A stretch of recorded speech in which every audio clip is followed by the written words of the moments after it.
Hello friends, welcome back to my YouTube channel. तो friends, ये रिश्ता क्या कहलाता है कि आने वाले एपिसोड में आप देखेंगे। इधर अक्षरा कहती है, अरे नमन करिश्मा तुम लोग आ गए, तुम लोग को देखकर बहुत अच्छा लगा, बहुत खुशी हुई, मगर तुम लोग तो बाद में आने वाले थे, चलो अच्छा रहा आ गए।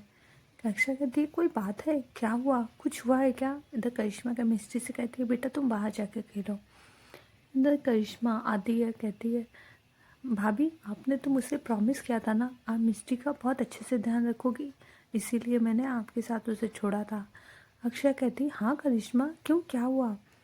इधर करिश्मा कहती है, उसने सुबह से खाना तक नहीं खाया है और आपको किसी को कोई फिक्र भी नहीं है। तभी अक्षय कहती है, मैंने दिया था उसे। हाँ मगर किसी ने बुला लिया, मैं चली गई, मैंने सोचा वो खा लेगी। इधर छोटी माँ भी कहती, हाँ वो वैसे भी तो खा लेती है, इसीलिए। तभी दोनों लोग कहते हैं, वो रो रही थी, उसी ने मुझे फ़ोन करके बुलाया, आपने मुझे उसे डांटा, कितना रो रही थी भाभी। और इधर नमन भी कहता है कि आप लोग, मैंने देखा है आप लोग को इसका ध्यान नहीं रखते हो। तभी वहाँ पर नैतिक आ जाता है, कहता है, ये क्या कह रहे हो नमन, तुम्हें पता है ना अक्षरा नायरा से ज़्यादा मिष्टी का ध्यान रखती है और तुम उस पर यूँ उंगली नहीं उठा सकते हो। और डांटने की बात रही तो तुम लोग भी तो कभी कभी कितनी बार डांटा है, और वो मिस्टी हमारे पास शिकायत लेके तुम्हारी आई है, तब तुम्हें नहीं समझ में आया, और एक बार डांट क्या दिया तो तुमने इतना बड़ा इशू बना दिया।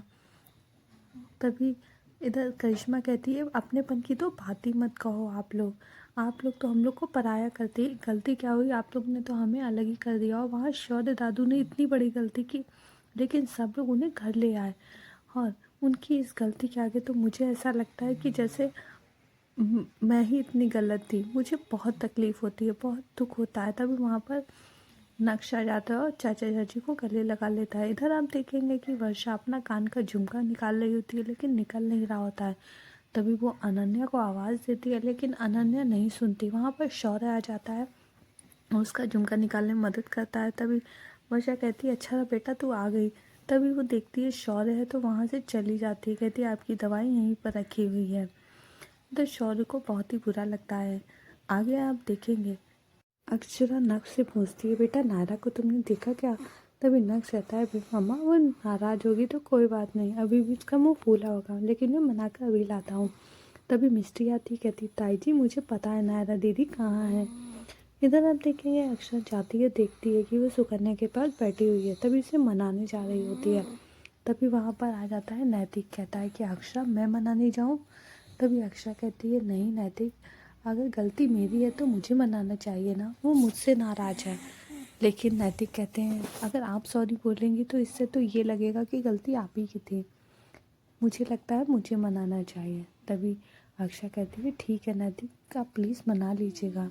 आगे आप देखेंगे नैतिक पहुंच जाता है, नायरा से बात करता है। नायरा कहती है, नहीं मुझे कोई बात नहीं करनी है, आप वही कहोगे कि मम्मा ने जो कहा वो सही कहा, और उन्हें तुम माफ़ कर दो, वो बड़ी हैं ये वो। तभी नैतिक कहता है, हाँ लेकिन मैं इस बार कुछ और तरीके से बात करना चाहता हूँ। नैतिक कहता है, अब तुम बड़ी हो रही हो देखो, इसीलिए मैं तुमसे इतना ही कहूँगा कि गलती किसी भी की भी हो, सॉरी अब तुम्हें बोल देना चाहिए, और उसे हक करता है। तभी सुकन्या आ जाती है, कहती है कि तुम्हारे पापा कितने कूल है ना, कितने अच्छे हैं। तभी नायरा कहती है, हाँ मुझे बहुत प्यार करते हैं। तभी सुकन्या कहती है, और तुम्हारी मम्मा देखो अभी तक गलती की है, अभी तक ईगो में है, अभी तक तुम्हें मनाने नहीं आई। इधर हम देखेंगे अक्षरा तारा को लेकर आती है, कहती है, ये देखो फूलों की वर्षा होती है। तभी तारा कहती है, ये सब क्या है? तभी वहाँ पर कोच आ जाते हैं और सभी लोग सोचते हैं कि आखिर बात क्या है। तभी इधर अक्षरा बताती है कि तुम्हारा एशियन गेम में सिलेक्शन हो गया है। ये सुनकर तारा बहुत ही खुश हो जाती है, उसके कोच भी बताते हैं। तभी तारा बहुत ही हैप्पी होती है, कहती है कि सच में?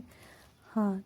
इधर नैतिक और अक्षर सभी लोग उसे बधाई देते हैं, और कोच भी कहते हैं कि अब तारा तुम बाहर जाकर तुम्हें ट्रेनिंग करनी होगी, तुम अच्छे से खेलना। तभी ये बातें बुआ जी सुन रही होती हैं। बुआ जी आती हैं तारा के पास और कहती हैं, अब छोरी यहाँ तो खेलती थी, निकल में और विदेश जाके खेलेगी, शादी बारात दरवाजे पर खड़ी है और तुझे गेम की पड़ी हुई है। इधर सभी लोग घर वाले आ जाते हैं। ये सब बातें सुनकर बुआ जी कह रही होती हैं कि ये सब नहीं चलेगा, और तू अगर विदेश चली जाएगी तो हमारा लल्ला क्या अकेला रहेगा यहाँ पर। कहते हैं देख छोरी, ये सब मुझे बिल्कुल पसंद नहीं। तभी दादाजी कहते हैं कि देखिए वो, मैं जानता हूँ आपकी बात को समझ सकता हूँ, पहले मुझे भी बुरा लगता था, लेकिन फिर अक्षरा जी ने मुझे समझाया तब मुझे समझ में आया कि बेटे बेटियाँ बराबर होते हैं। इधर अक्षरा नैतिक दोनों समझाते हैं बुआ जी को कि अगर हम लोग बाहर जाते हैं, हमने भी तो काम किया है। तभी बुआ जी कहती है तुम लोग अपनी बात अलग है, ये जो चाहती है वो नहीं हो सकता है। इधर नैतिक कहते हैं क्यों बुआ जी, क्यों नहीं हो सकता है, मैं भी बाहर जाता हूँ तो अक्षरा भी तो अकेली रहती है ना, औरतों को भी तो अकेले रहती हैं। और जब हम दोनों मिलकर एक दूसरे का साथ नहीं देंगे तो कैसे चलेगा। और वैसे भी अगर तारा जाएगी तो डुक्कू उसका साथ देगा, मुझे पूरा विश्वास है। बुआ जी कहती हैं मुझे वैसे भी इस लड़की के रंग ढंग पसंद नहीं है। सब बुआ जी बहुत ही गलत सलत बोलती हैं। तभी नैतिक और अक्षरा लेकिन सपोर्ट करते हैं। बुआ जी से कहते हैं आप तो बस आशीर्वाद दीजिए। इधर तभी तारा कहती है कि फिर क्या होगा। तभी इधर नक्श कहता है कुछ नहीं होगा, तुम्हारी हॉकी जिंदाबाद। तो फ्रेंड्स, वीडियो पसंद आई हो तो लाइक कर दें। अगर आप हमारे चैनल पर नए हैं तो हमारे चैनल को सब्सक्राइब कर दें। Okay friends.